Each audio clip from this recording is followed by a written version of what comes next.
After 4 tours in Iraq, America's deadliest sniper came home, but nobody knew about the voices he heard at night. Chris Kyle's real war was just beginning when he put down his rifle. Born in Odessa, Texas on April 8, 1974, Christopher Scott Kyle was just an ordinary cowboy kid that nobody expected would become a legendary marksman. His father, Wayne Kyle, worked as a church deacon and taught Sunday school, while his mother, Debbie Lynn, was a Sunday school teacher. The Kyle family lived by simple Texas values: faith, family, and hard work. When Chris got his first rifle from his dad at age 8 and started target shooting in the backyard, he was just hitting tin cans and bottles lined up on fence posts, but nobody knew those hands would one day end 160 lives. Growing up in rural Texas, Chris spent countless hours hunting deer, quail, and pheasant with his father and younger brother Jeff. The vast Texas plains taught him patience, precision, and respect for firearms. By age 12, he could hit a target at 200 yards without breaking a sweat. His neighbors often heard the crack of rifle fire coming from the Kyle property, never imagining they were witnessing the training of America's future deadliest sniper. But the most shocking part hasn't come yet. In high school, Chris was more interested in rodeo than military service. He spent weekends competing in bull riding events across Texas, earning a reputation as a fearless cowboy who never backed down from a challenge. His dream was to become a professional rodeo rider, following the circuit from state to state. After graduation, he worked various jobs: ranch hand, logging worker, even a brief stint as a security guard, while pursuing his rodeo dreams on weekends. But life had different plans for the young Texan. A shoulder injury from bull riding ended his rodeo career before it really began. Sitting in a hospital bed in 1996, staring at x-rays of his damaged shoulder, Chris Kyle felt lost for the first time in his life. The doctor said he'd never ride bulls competitively again. That's when he saw a military recruitment commercial on the hospital TV that would change everything. Watching the 9/11 attacks on TV completely changed Chris Kyle's life trajectory. The 26-year-old who had made a name for himself in bull riding competitions suddenly took a completely different path. When he told his family, "I want to protect my country," they thought it was just a temporary phase brought on by the national tragedy. His father worried that Chris was making an emotional decision that he'd regret later. But Chris Kyle was about to embark on a journey to become America's deadliest sniper. The decision wasn't easy. Chris had to convince Navy recruiters that his age, 26, shouldn't disqualify him from SEAL training. Most SEAL candidates were barely out of high school, but Chris's life experience and natural leadership qualities impressed the recruiters. When he finally got accepted into the program, even he didn't fully understand what he was signing up for. What he experienced during Navy SEAL training at Coronado, California, transformed him completely. The infamous Hell Week pushed him beyond every limit he thought he had. While his instructors nicknamed him Tex because of his thick Texas drawl and cowboy attitude, nobody could predict he'd be this resilient. The moments when he was held underwater during drown-proofing exercises, pushed to the brink of starvation during survival training, physically and mentally tested beyond anything he'd experienced in rodeo, but Chris Kyle got back up every single time. During one particularly brutal training exercise, Chris was forced to carry a 180-pound log with his team for over 6 miles through soft sand. His shoulders screamed in pain from his old rodeo injury, but he refused to quit. When a fellow trainee collapsed from exhaustion, Chris helped carry both the log and his teammate.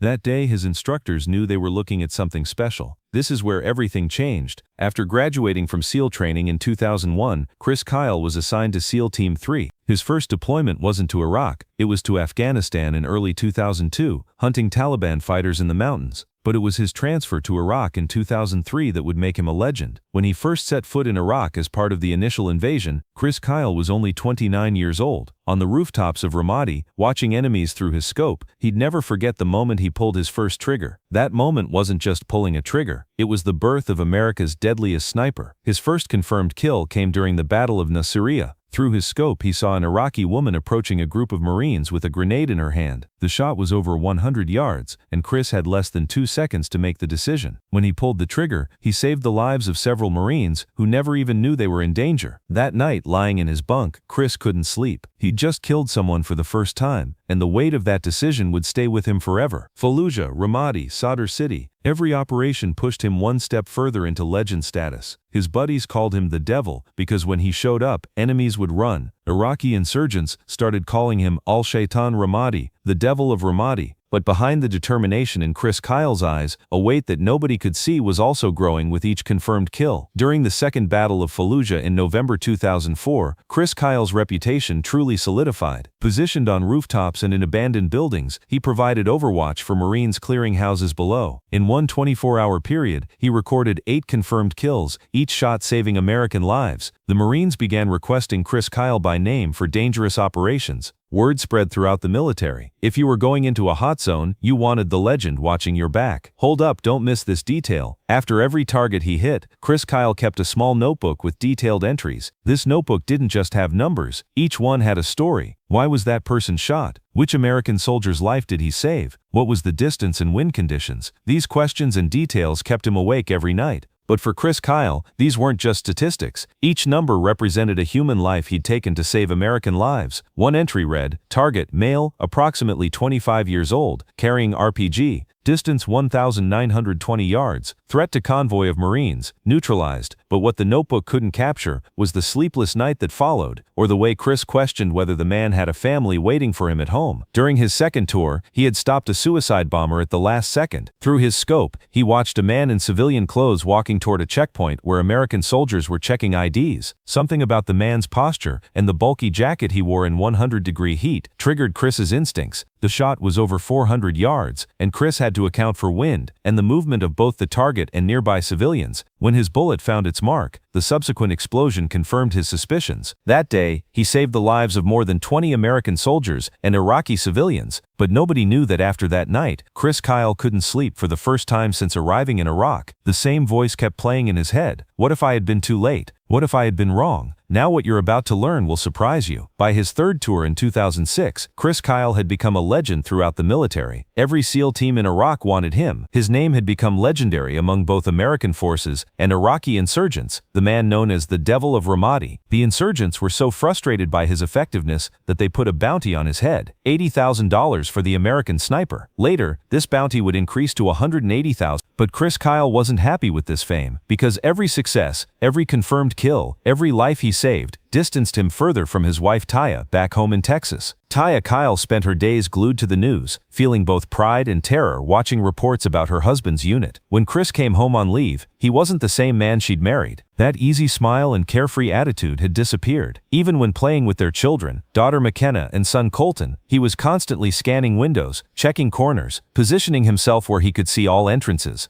It was like the war had rewired his brain, and he couldn't turn off the hypervigilance that kept him alive in Iraq. Their conversations became strained. Taya would try to talk about normal things, the kids' school activities, problems with the house, plans for the future, but Chris seemed to be somewhere else entirely. When she asked about his deployments, he'd give short, clipped answers. It was fine, we did our job, but she could see in his eyes that it was anything but fine. The truth was, Chris Kyle was becoming two different people: the confident, lethal sniper who dominated battlefields in Iraq, and the increasingly isolated man who struggled to connect with civilian life. The skills that made him exceptional in war, constant alertness, quick decision-making, emotional detachment, made him difficult to live with at home. During his fourth and final tour in 2008, Chris Kyle made a decision that would define the rest of his life. This time it would really be the last deployment, but making this decision hadn't been easy, because every SEAL buddy he left behind would have to fight without his protective shadow. He'd received orders for a fifth deployment, but for the first time in his career, Chris Kyle said no. He chose his family over his duty, a decision that would haunt him for years to come. You won't believe this, but here's the truth. When he finally came home for good in 2009, Chris Kyle was physically present, but his soul remained in Iraq. The diagnosis came quickly: post-traumatic stress disorder. When the doctor explained what PTSD meant, they saw this strong man cry for the first time since childhood. "I'm a Navy SEAL. How can I be like this?" he would ask his therapist. But trauma doesn't discriminate. It could render even the strongest, most well-trained people powerless against their own minds. The symptoms were debilitating. At night he would scream in his sleep, reliving firefights and close calls. He'd wake up drenched in sweat, reaching for weapons that weren't there. Loud noises made him hit the ground. Crowded places triggered panic attacks. The man who had been calm under enemy fire was falling apart in suburban Texas. Taya suffered greatly having to see her husband in this condition. She'd find him sitting in their garage at 3 a.m., staring at nothing, lost in memories of Iraq. Even their children, McKenna and Colton, began asking why Daddy was always sad and angry. Chris Kyle was losing in his own mind the war he had never lost on the battlefield. In therapy sessions, when the doctor asked him, "Do you regret it?" Chris Kyle's answer surprised everyone. "No, I don't regret it. I'm just sad I couldn't save more. Every insurgent I killed meant American soldiers got to go home to their families. If I had to do it again, I would." But the guilt wasn't about the kills, it was about the soldiers he couldn't save, the shots he missed, the operations where good men died despite his best efforts. You haven't seen the biggest surprise yet. When he wrote the book American Sniper in 2012, Chris Kyle said his purpose wasn't fame or fortune. He wanted to tell the truth about modern warfare and help other veterans understand they weren't alone in their struggles. The book became an instant bestseller, but Chris donated most of the proceeds to organizations helping veterans with PTSD, because he knew the real war for many veterans started when they came home. The book's success opened new doors for Chris. He started the Fitco Cares Foundation, providing exercise equipment to veterans struggling with PTSD. He believed physical fitness could help veterans regain control over their lives. He also began working with Craft International, a tactical training company he founded to teach military and law enforcement precision shooting techniques. But fame was a double-edged sword. Chris Kyle was uncomfortable being called a hero in interviews and public appearances. He refused to take credit for successful missions, always deflecting praise to his teammates and fellow service members. "I just did my job," he would constantly say when people thanked him for his service. This humility made people love him even more, but it also added to his internal struggle with survivor's guilt. During speaking engagements at military bases and veteran events, Chris would often say, "The real heroes are the ones who didn't make it home. I was just lucky enough to be good at my job and lucky enough to survive." These words reflected the burden he carried. Why did he survive when so many good men didn't? But the ending of his story wouldn't be what anyone expected. On February 20, 2013, Chris Kyle made plans to help a fellow veteran who was struggling with PTSD. Eddie Ray Routh, a 25-year-old former Marine, had served in Iraq and Haiti and was having a difficult time adjusting to civilian life. Routh's mother had reached out to Chris, hoping that spending time with the famous SEAL might help her son. Chris agreed immediately. Helping fellow veterans had become his mission in civilian life. That Saturday afternoon, Chris Kyle and his friend Chad Littlefield picked up Routh and drove to the Rough Creek Lodge shooting range in Glen Rose, Texas. The plan was simple: spend a few hours shooting and talking, using the familiar environment of a gun range to help Routh open up about his struggles. Chris had done this dozens of times with other veterans, and the shooting range had become an informal therapy session for many struggling warriors. What happened at the shooting range that day shocked America and the entire military community. Around 3:15 p.m., Eddie Ray Routh turned the weapons on the two men who were trying to help him. Chris Kyle and Chad Littlefield were both shot multiple times and died at the scene. America's deadliest sniper, the man who had survived 4 tours in Iraq and countless firefights, lost his life when he was unarmed, trying to help a brother in arms.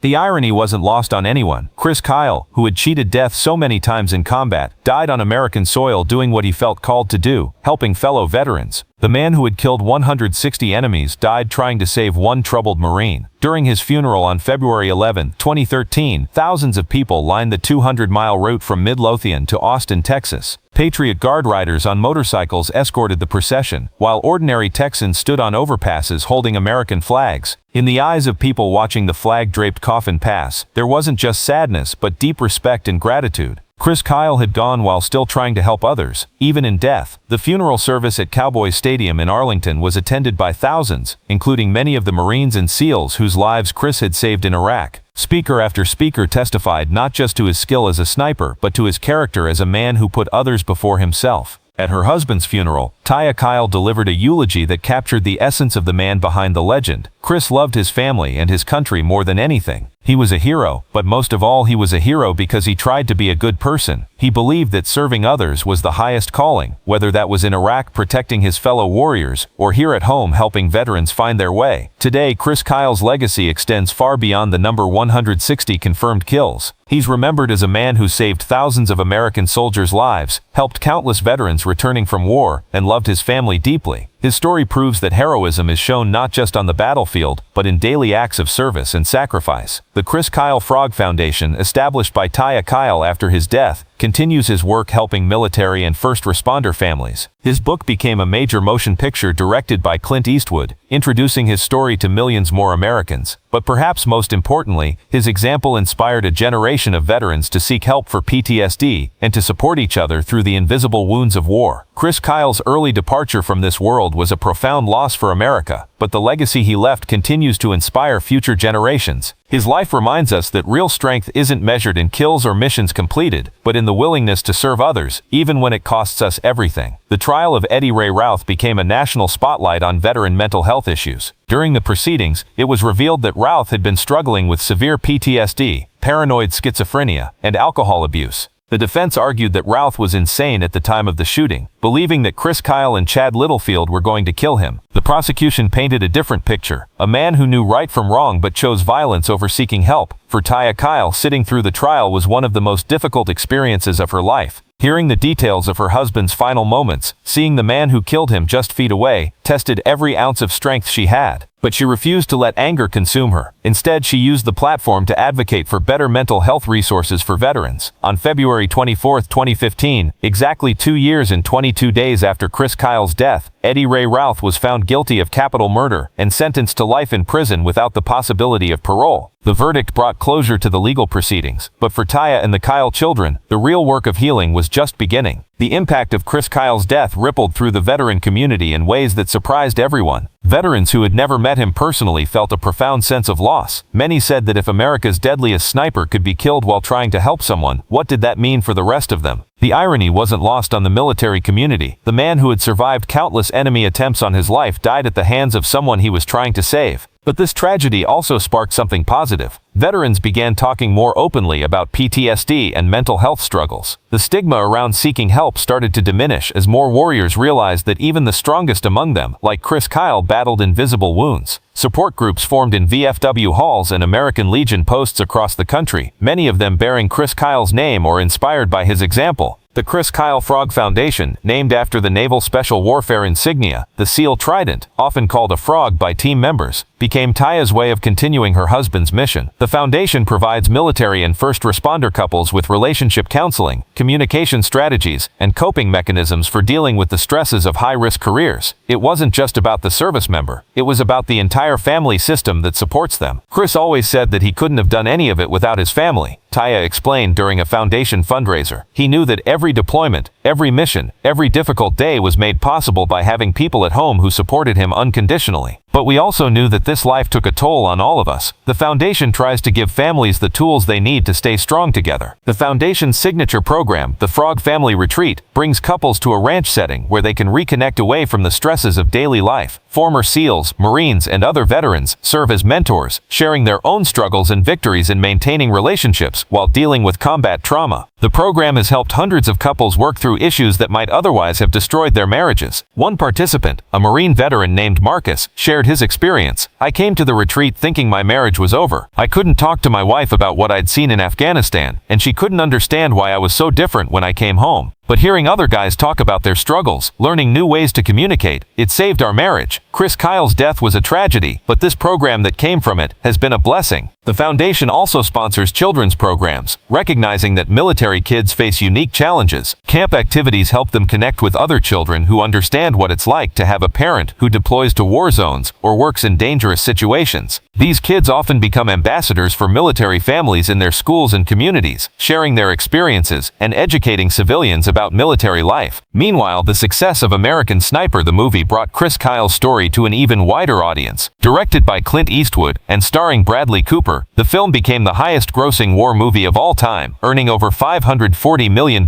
worldwide. But for those who knew the real Chris Kyle, the movie was both a blessing and a burden. The film introduced millions of Americans to the reality of modern warfare and the challenges faced by returning veterans. Theater lobbies across the country became impromptu gathering places for veterans and their families, sharing stories and finding community in the shared experience of watching Chris Kyle's story unfold on screen. Many veterans said the movie helped them explain to civilian friends and family what they had experienced overseas. However, the film also sparked controversy and debate. Some critics argued that it glorified violence or presented an overly simplified view of the Iraq War. Others questioned whether Hollywood could accurately portray the complexity of combat trauma and veteran reintegration. For Taya Kyle, these debates were secondary to the larger mission of keeping her husband's memory alive and continuing his work with veterans. Bradley Cooper, who spent months preparing for the role by training with real SEALs and studying Chris Kyle's mannerisms and speech patterns, became personally invested in veteran causes. He donated his salary from the film to veteran organizations and continued advocating for veteran mental health long after filming wrapped. Playing Chris Kyle changed my life, Cooper said in interviews. I realized that I had a responsibility to honor not just his memory, but the sacrifice of all our veterans. The movie's success also brought increased attention to veteran suicide rates and PTSD treatment. Congressional hearings were held about veteran mental health care, and funding for veteran programs increased significantly in the years following the film's release. While correlation doesn't prove causation, many advocates believe that Chris Kyle's story helped galvanize public support for veteran care in ways that statistics and policy papers never could. 10 years after his death, Chris Kyle's influence continues to grow.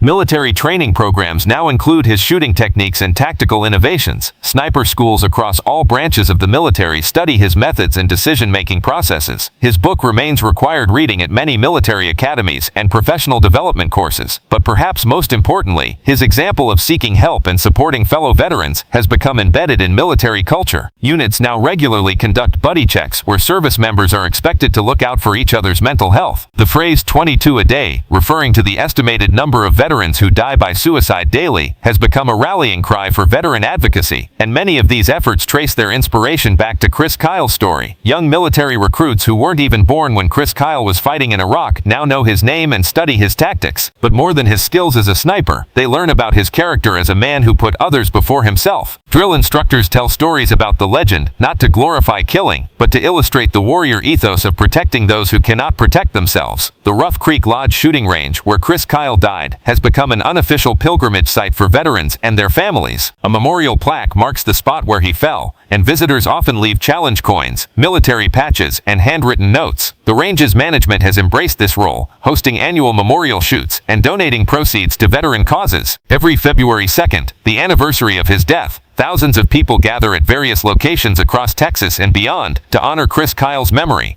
These gatherings aren't just about mourning, they're about celebrating a life lived in service to others and recommitting to the work he left unfinished. Taya Kyle, now a best-selling author and motivational speaker in her own right, has become one of America's most prominent advocates for military families. Her book American Wife provided a perspective often missing from military narratives, the experience of those who love and support warriors. She remarries several years after Chris's death, finding love again while keeping his memory alive for their children. McKenna and Colton Kyle, now teenagers, have grown up in the shadow of their father's legend while forging their own identities. They speak occasionally at veteran events, sharing memories of a father who was larger than life to the world but simply daddy to them. Their presence at these events serves as a powerful reminder that behind every service member is a family that also serves and sacrifices. The children have also inherited their father's sense of service. McKenna volunteers with military family support organizations, while Colton has expressed interest in following his father's footsteps into military service. Whether they choose military careers or civilian paths, they carry forward the values Chris Kyle instilled in them: faith, family, and service to others. Today, as America continues to grapple with the long-term costs of the wars in Iraq and Afghanistan, Chris Kyle's story serves as both inspiration and cautionary tale. His remarkable achievements as a sniper saved countless American lives and helped turn the tide in some of the war's most challenging battles. But his struggle with PTSD and his tragic death remind us that victory in war comes at a tremendous personal cost, not just for those who serve but for everyone who loves them. The debate over Chris Kyle's legacy will likely continue for generations. Was he a hero who embodied the best of American military values? A victim of a war that asked too much of its warriors? A complex man who was both? Perhaps the answer is that he was all of these things. A reminder that real people, with real families and real struggles, are the ones who answer their nation's call to serve. What cannot be debated is the impact his life and death have had on how America cares for its veterans. The conversations he started, the programs his foundation created, and the awareness his story raised have contributed to measurable improvements in veteran mental health care and family support services. In death, Chris Kyle continues to save lives, not with a sniper rifle, but with the example of his service and sacrifice. Conclusion: Chris Kyle's story teaches us this fundamental truth. Real strength lies not just in defeating the enemy on foreign battlefields, but in winning the battles within ourselves and helping others do the same. He was a warrior who fought in both arenas, facing bullets abroad and demons at home, but never gave up on his commitment to serve others. In life and in death, Chris Kyle embodied the warrior ethos: I will never leave a fallen comrade. He lived those words until his final breath, and his legacy ensures that fallen comrades, whether they die in combat or in the invisible war against PTSD, are never truly left behind. His story reminds us that heroism isn't just about what you accomplish in life, but about the lives you continue to touch long after you're gone. Chris Kyle's influence will endure as long as there are warriors who need healing and families who need support. In this way, America's deadliest sniper achieved his greatest victory, not by taking lives, but by inspiring others to save them.